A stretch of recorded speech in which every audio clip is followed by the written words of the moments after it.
इस कार्यक्रम के पुण्यार्चक हैं उत्कर्ष समूह एवं सुप्रभ समाज परिवार भारत।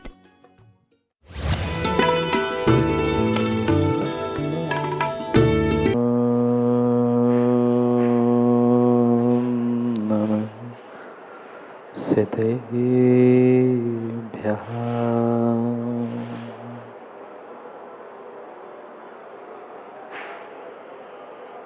श्रीमद्परम गंभीर स्याद्वान्मोघलाञ्छन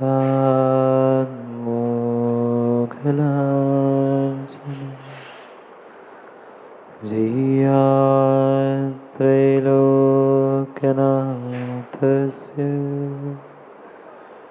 शासनं जिनशासनं ऋणमिदोढवट्टबाणं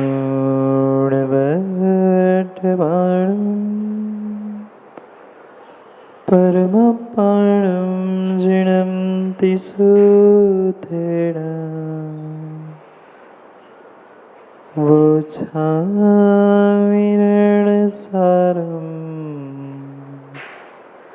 सायारणायार्धं नीडम् नमो हरिहन्ताणं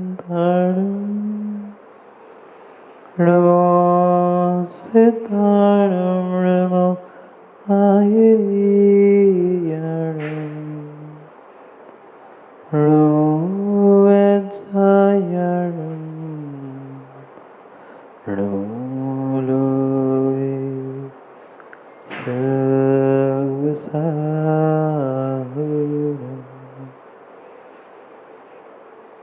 अनंत अनंत परम सिद्ध भगवान की 1008 से आदिनाथ भगवान की परम पूज्य आचार्य भगवान कुंद कुंद स्वामी के परम पूज्य आचार्य भगवान गुरुवर विशुद्ध सागर जी महाराज के सनातन जैन धर्म की समूह शरण महामंडल विधान की जय बोलिए परम पूज्य मुनि श्री सुप्रभ सागर जी महाराज की, मुनि श्री प्रणत सागर जी महाराज की। अंतर्देश वर्धमान स्वामी के शासन में हम सभी विराजते हैं और उनकी यह पावन पीयूष देशना हम सभी के लिए परम उपकारी। अनादिकाल से हमारी इस आत्मा में जो जन्म जरा और मृत्यु रूपी रोग लगे, उन रोगों का उपशमन करने वाली कोई परम औषधि है तो वह एकमात्र यह जनवाणी। भव्यात्माओं, मेरी भावना की वह पंक्ति शायद आपने कई बार सुनी होगी। स्वार्थ त्याग की कठिन तपस्या बिना खेद जो करते हैं, ऐसे ज्ञानी साधु जगत में दुख समूह को हरते। वास्तव में कितनी उनकी स्वार्थ त्याग की तपस्या है। जहाँ आज का हर एक इंसान, हर एक व्यक्ति, हर एक जीव अपने स्वार्थ की पुष्टि के लिए जीता है। घर गृहस्थी चलाता है तो स्वार्थ दिखता है, व्यापार कराता है तो उसे स्वार्थ दिखता है। पर वे कितने महान हैं जो अपने जीवन के प्रत्येक कार्य में निस्वार्थी भावना से कार्य करते। आज का श्रावक देखा जाए तो गोधाजी धर्म भी वह स्वार्थ के लिए करता है। देवशास्त्र गुरु के पास भी पहुंचता है तो कहीं न कहीं भीतर कुछ स्वार्थ और स्वार्थ की भावना लेकर ही पहुंचता है। पर ऐसी विपरीतता होने पर भी, ऐसे खोटे काल में भी वे धरती के देवता दिगंबर मुनिराज साधु परमेश जी कितनी निस्वार्थ की भावना और कितनी निस्वार्थ की साधना करते हैं। और शायद इसीलिए लिखा स्वार्थ त्याग की कठिन तपस्या। जहाँ हर एक जीव हर एक इंसान स्वार्थ में जी रहा है, उनकी वह स्वार्थ त्याग की निस्वार्थ साधना बहुत बहुत बहुत कठिन है।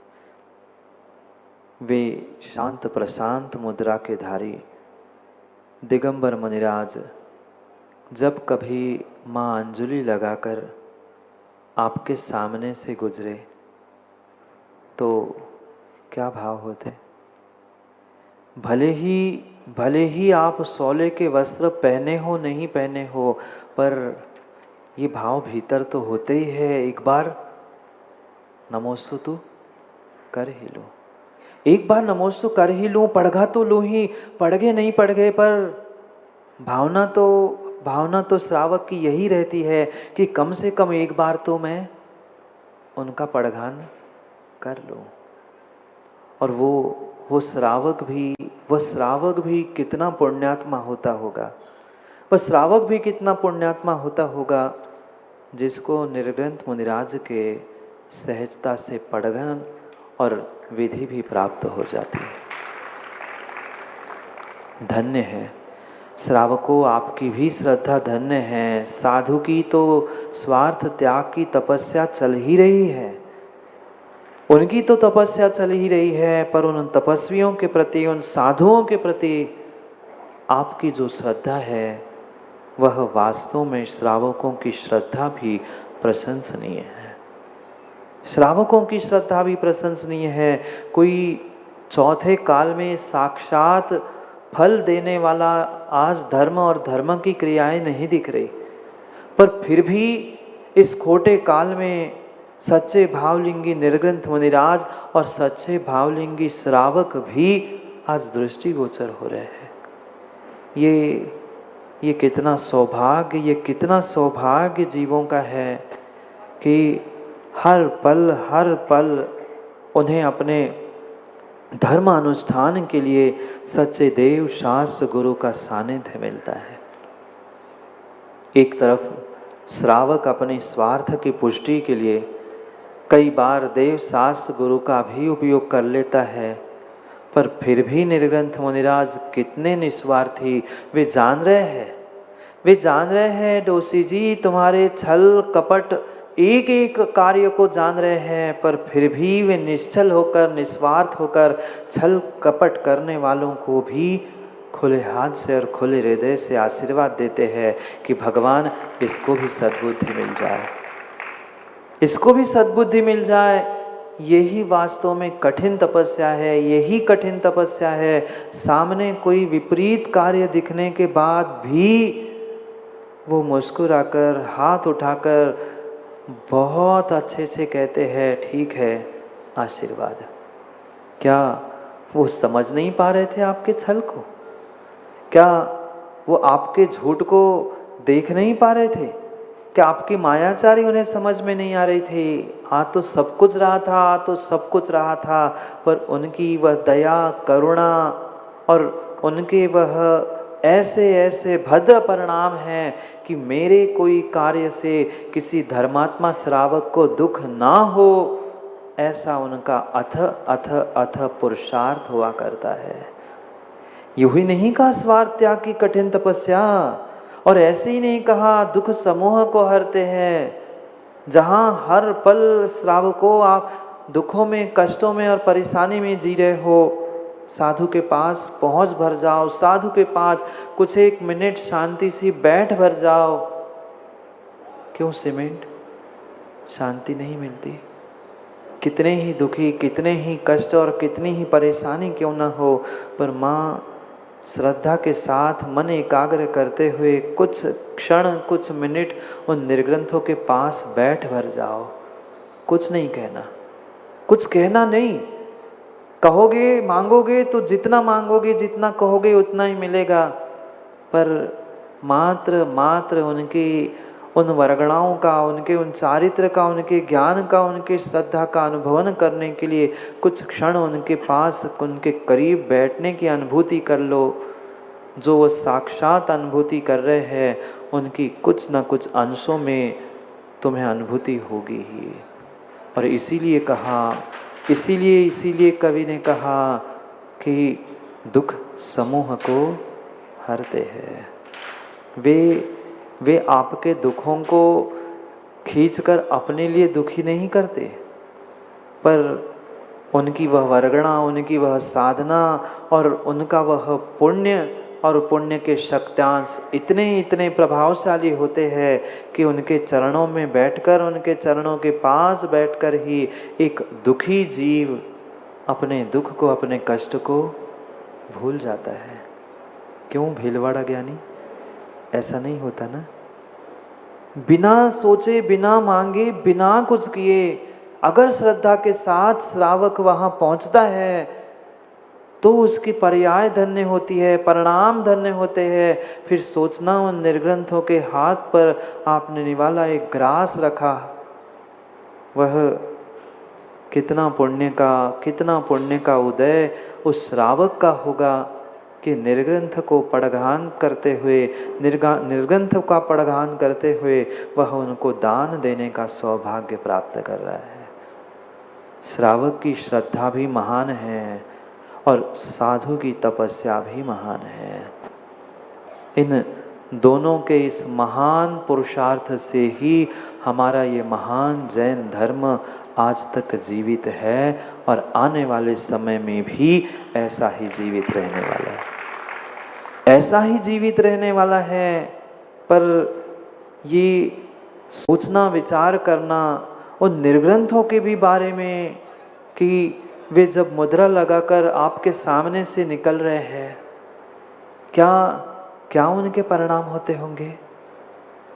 वो ये सोच के निकले कि आज मैं पूड़ी हलवा खा के आऊँगा, मैं आज ठंडाई पी के आऊँगा, कि उकाली पीने जा रहा हूँ, कि अमुक घर में जा रहा हूँ। नहीं, वे निकले तो भोजन करने थे। दुनिया तो यही कहेगी, सामान्य व्यक्ति यही कहेगा कि चाहे ये भूखे हैं सो रोटी के टुकड़े खाने के लिए, भोजन करने के लिए जा रहे हैं, पर इतनी करुणा, इतनी दया उनके भीतर है, वो चलते चलते भी जमीन को देखकर चल रहे हैं, मेरे द्वारा किसी जीव को घात नहीं हो, मेरे द्वारा किसी जीव का घात नहीं हो, किसी की हिंसा नहीं हो, मेरे पैरों के द्वारा किसी जीव की विराधना ना हो, इसलिए नीचे देखकर चलते हैं। और देखकर तो चलते ही है, पर चरणों में भी कोई चरण पादुका नहीं समझे।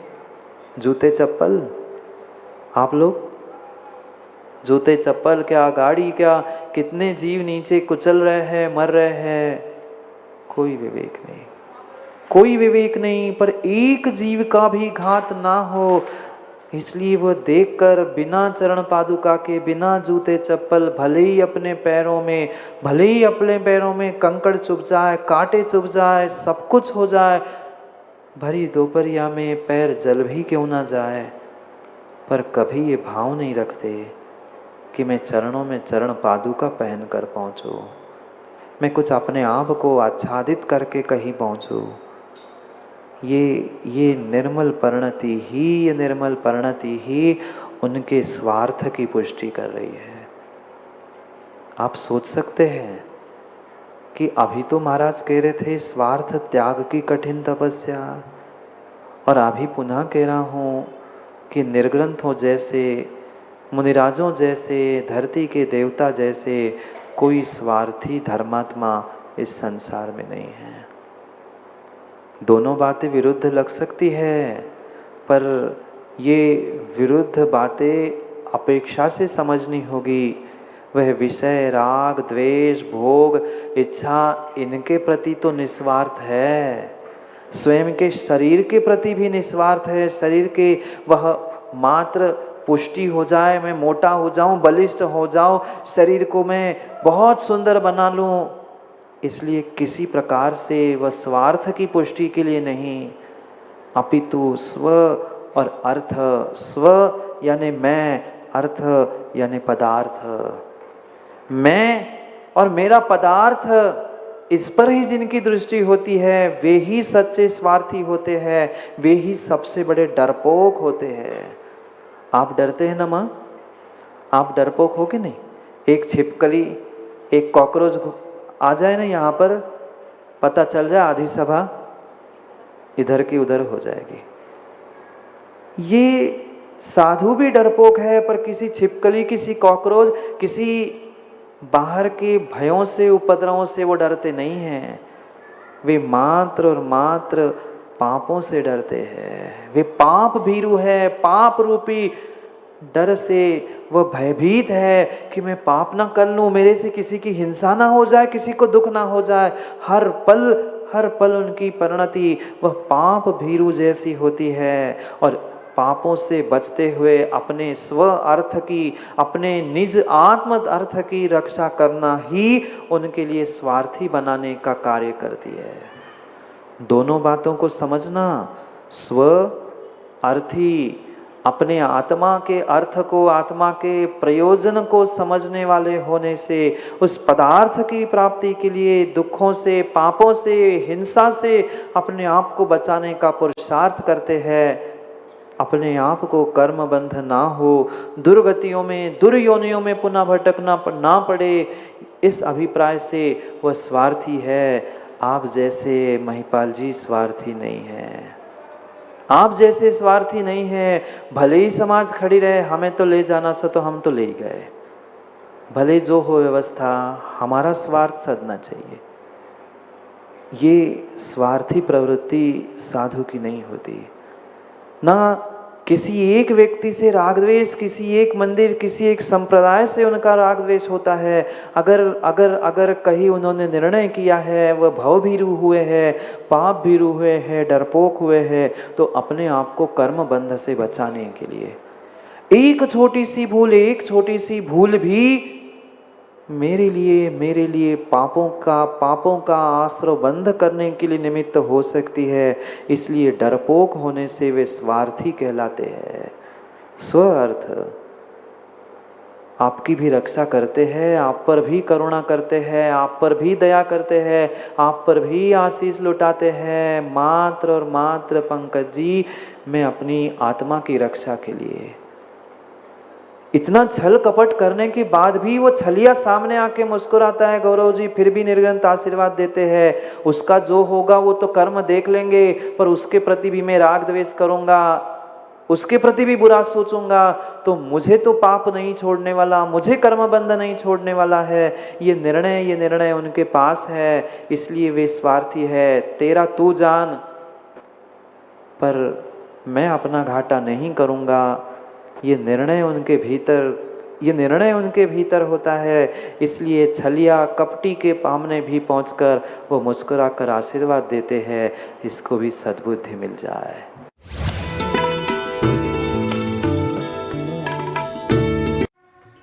इस कार्यक्रम के पुण्यार्चक थे उत्कर्ष समूह एवं सुप्रभ सुवाच परिवार भारत।